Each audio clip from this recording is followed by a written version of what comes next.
నమస్తే, welcome to Raj news. ఇక details చూస్తే నల్గొండలో మరో ఆర్టీసీ డ్రైవర్ ఆత్మహత్య యత్నానికి ప్రయత్నించాడు. ఒంటిపై పెట్రోల్ పోసుకున్నాడు ఆర్టీసీ డ్రైవర్.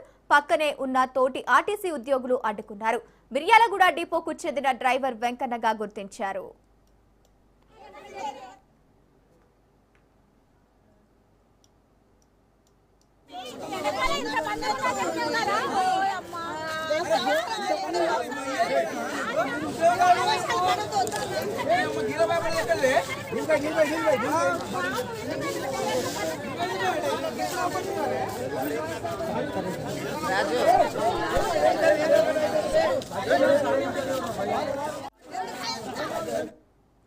నల్గొండలో మరో ఆర్టీసీ డ్రైవర్ ఆత్మహత్య యత్నానికి ప్రయత్నించాడు.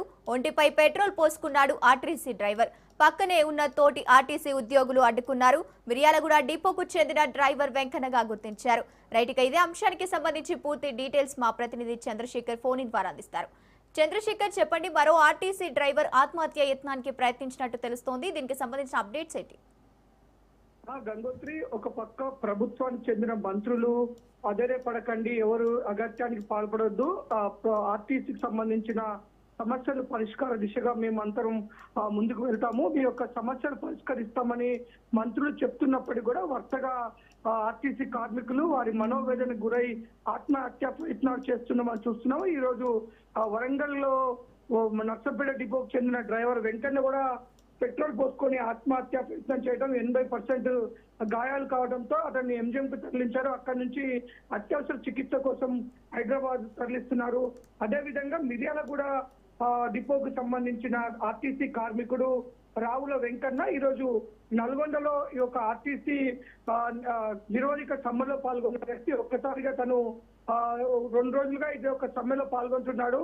ఈ ప్రభుత్వం వ్యవహరిస్తున్న తీరుపై మనోవేదనకు గురయ్యాడు. ఒక పక్క ఆర్టీసీ కార్మికులు న్యాయమైన డిమాండ్, అది కూడా ప్రభుత్వం ఏదైతే ప్రభుత్వ పెద్దలు హామీ ఇచ్చారో ఆ హామీలు నెరవేర్చమని అడిగినందుకు ప్రభుత్వం వ్యవహరిస్తున్న తీరు వారికి కొంత మనోవేదన గురి చేసింది.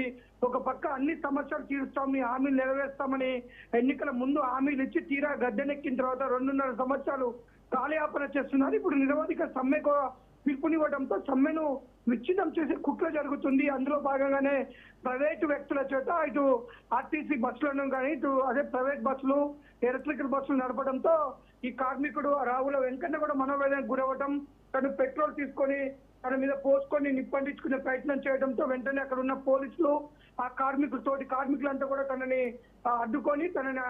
అడ్డుకోవడం జరిగింది. కొంత అస్వస్థకు గురవైన నేపథ్యంలో చికిత్స కోసం అయితే ఆసుపత్రికి తరలించారు.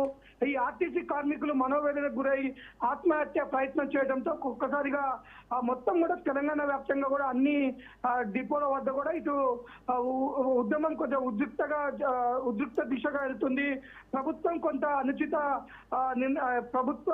కొంత మొండి వైఖరితోనో లేదా ప్రభుత్వం సరిగ్గా రెస్పాండ్ కావట్లేదనో ఆర్టీసీ కార్మికులు కొంత మనోవేదనకు గురైనట్లుగా మనకి వరుస ఘటనలు చూసే అవసరం వచ్చినా ఇప్పటికే మంత్రులు కూడా పిలుపునిచ్చారు. ఆర్టీసీ కార్మికుల న్యాయమైన డిమాండ్ నెరవేర్చే దిశగా మేము ముందుకు వెళ్తాము, ఎవరు తొందరపడకండి, అధైర్యపడవద్దు అంటున్నారు. కార్మికులు కూడా కొంత అధైర్యపడకుండా ఉంటూ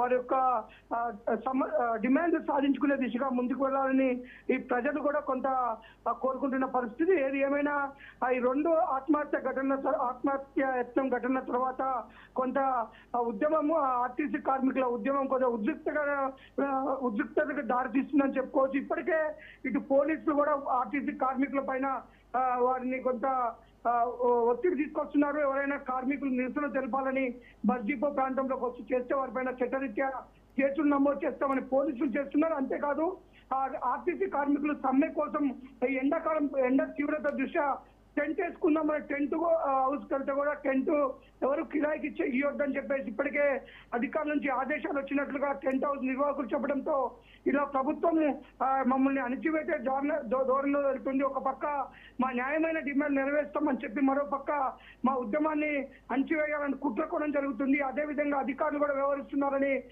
ఇటు కార్మికులు అయితే కొంత మనోవేదన గురవుతున్న పరిస్థితి అయితే ఉంది. గంగోత్రి, చంద్రశేఖర్, వైపు ప్రభుత్వం కేబినెట్ సమావేశంలో ప్రధానంగా ఆర్టీసీ డ్రైవర్ ఆత్మహత్యలకు సంబంధించి కూడా ప్రధానంగా చర్చ జరిగినట్టు తెలుస్తోంది.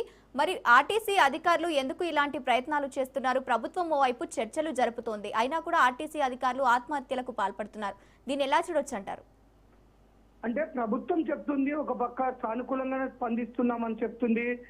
మీరు తొందరపడి ఎలాంటి అగాత్యం చేయొద్దు, మేమందరం కూడా ఆర్టీసీ కార్మికుల పక్షానే ఉంటాము, మీ యొక్క డిమాండ్ నెరవేర్చే దిశగా మేము ముందుకు వెళ్తామని చెప్తున్నప్పటికీ కొంత చెప్తున్న మాటలు ఒక తీరుగా ఉన్నాయి, గ్రౌండ్ లెవెల్లో జరుగుతుంది ఒక తీరుగా ఉంది. అంటే ఒక పక్క ప్రయాణికులకు ఇబ్బంది కలగొద్దని ప్రభుత్వము ఒక పక్క నిర్ణయం తీసుకుంటుంది, కానీ అది కొంత తీసుకుంటే తప్పులేదు. ఎందుకంటే ఒక పక్క ప్రయాణికులు కూడా వారి గమ్యస్థానాలకు వెళ్ళడానికి ఆర్టీసీ బస్సులు చాలా ఇంపార్టెంట్ కాబట్టి ప్రైవేట్ బస్సులని కానీ ఇటు ఎలక్ట్రికల్ బస్సులు నడపడం దానికి ఎవరు పెద్దగా అబ్జెక్షన్ చెప్పట్లేదు. కానీ నిరసన తెలపడానికి బస్ డిపోల ప్రాంతంలోకి వస్తున్న కార్మికుల్ని బలవంతంగా అధికారులు భయాందోళనకు గురి చేయడం, టెంట్ హౌస్ కూడా వారికి టెంట్ ఇవ్వకుండా గురి చేయడం, ఇవన్నీ చూస్తే కావాలని కుట్ర చేస్తుంది.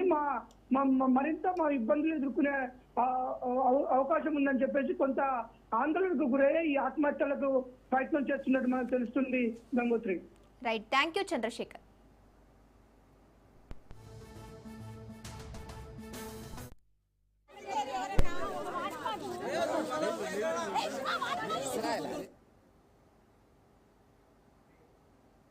షార్ట్ బ్రేక్ తీసుకుందాం. Stay tune to Raj news.